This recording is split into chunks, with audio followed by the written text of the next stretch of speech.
Demokrat terancam sekarat di 2024, ditulis oleh Anto Cahaya di seaworld.com. Halo, selamat menyaksikan informasi dari channel Tanda Seru. Banyak pengamat yang beranggapan kisruh yang membelit Partai Demokrat menjadi dua kubu, yaitu kubu AHY dan kubu Muldoko yang didukung kader KLB Deli Serdang, akan menguntungkan Partai Demokrat kubu AHY. Dan hal ini dibenarkan berdasarkan rilis berbagai survei yang menunjukkan ada tren kenaikan elektabilitas partai. Itu menurut saya hanya sesaat saja. Angka-angka elektabilitas untuk saat ini sifatnya masih prematur, belum dapat dijadikan tolak ukur. Masih sangat memungkinkan angkanya berubah.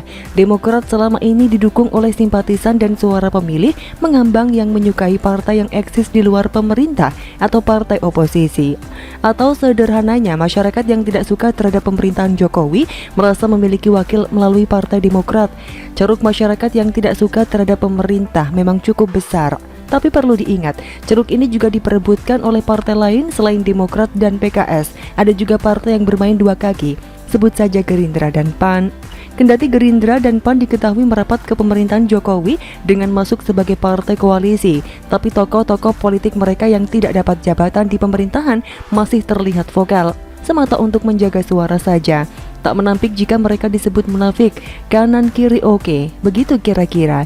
Sebelumnya kita pasti ingat saat diskusi daring pada Mei 2021 bertajuk membaca dinamika partai dan soliditas koalisi menuju 2024 yang digelar para sindikat melalui Sekjen PDIP, Hasto Kristianto sudah menyatakan dengan tegas sulit berkoalisi dengan Demokrat dan PKS. Hal ini kemudian terjawab sekian bulan setelahnya ketika Jokowi mengundang partai koalisi plus PAN yang belakangan bergabung ke istana dan praktis hanya menyisakan Demokrat dan PKS menyalak dan menggonggong di luaran sana. Secara politis saat itu Sekjen PDIP membeberkan alasannya jika DNA antara PDIP dan Demokrat itu berbeda. Demokrat dipandang sebuah partai yang berbasis elektoral, sedang PDIP partai ideologi yang juga bertumpu pada kekuatan massa.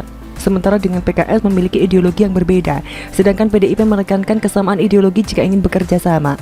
Dari perbedaan di atas sudah jelas jika sejak semula PDIP sudah mengunci diri. Ada gambaran kubu yang akan berseteru di 2024 nanti.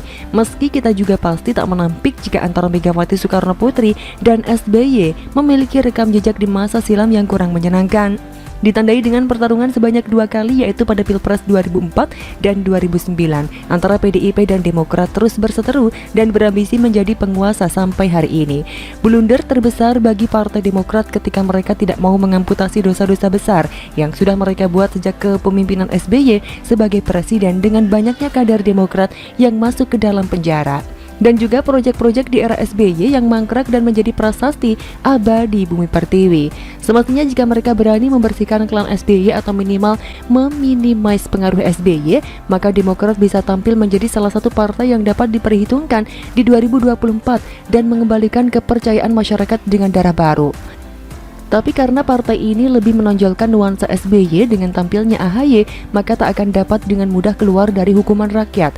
Terlebih Agus atau AHY dipandang sebagai anak kemarin sore, mendapat kedudukan sebagai ketua umum karena pengaruh bapaknya, bukan karena kemampuan dan pengalamannya. Lantas apa yang dapat diharapkan? Paling yang dapat dilakukan Partai Demokrat ini berusaha merubah kemasan saja, tapi dalamnya tetap sama dan ini jelas sangat sulit berkembang karena rakyat bakal mengenang atas pengkhianatan di masa silam yang kelam.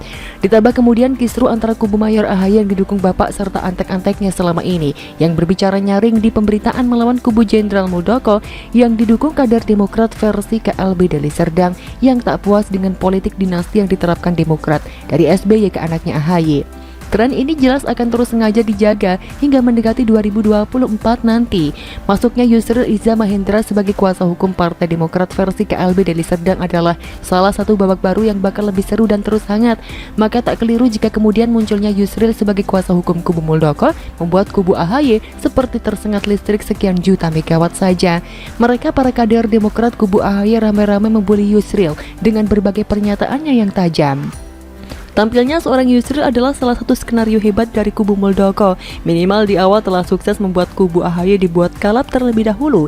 Dalam strategi perang, seorang jenderal harus mengetahui sinyal lawan, dan seorang Muldoko sukses membuat lawan terpancing ke dalam permainan. Hujatan dan bulian para kader Demokrat ke Yusril Iza Mahendra yang ditunjuk kubu Muldoko dengan mengungkit masa lalu Yusril terkait politik dijawab dengan enteng Yusril jika yang bersangkutan berdiri sebagai pribadi yang profesional sebagai lawyer, bukan kapasitasnya sebagai politisi.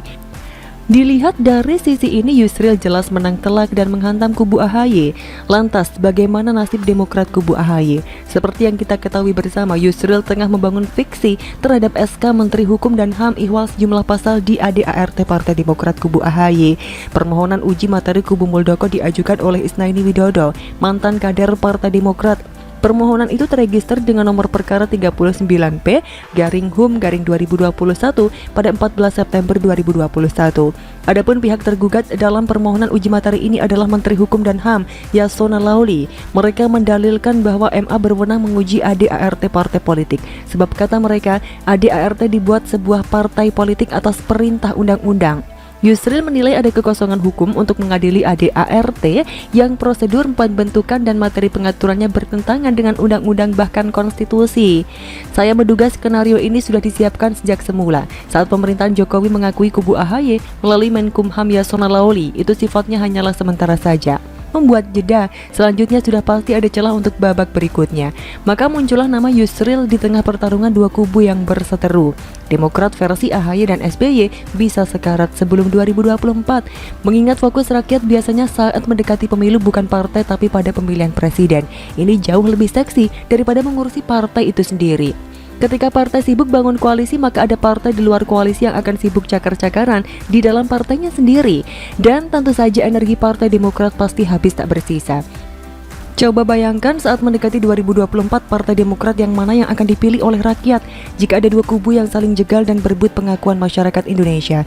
Partai Demokrat kubu AHY atau Partai Demokrat kubu Muldoko.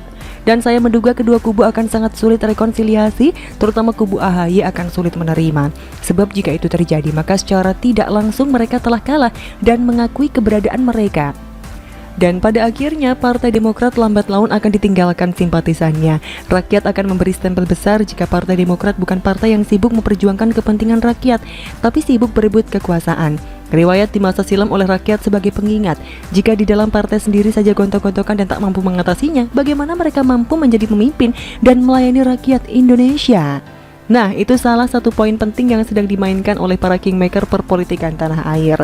So, cepat atau lambat Partai Demokrat bakal tamat. Rakyat sudah muak. Bagaimana menurut Anda?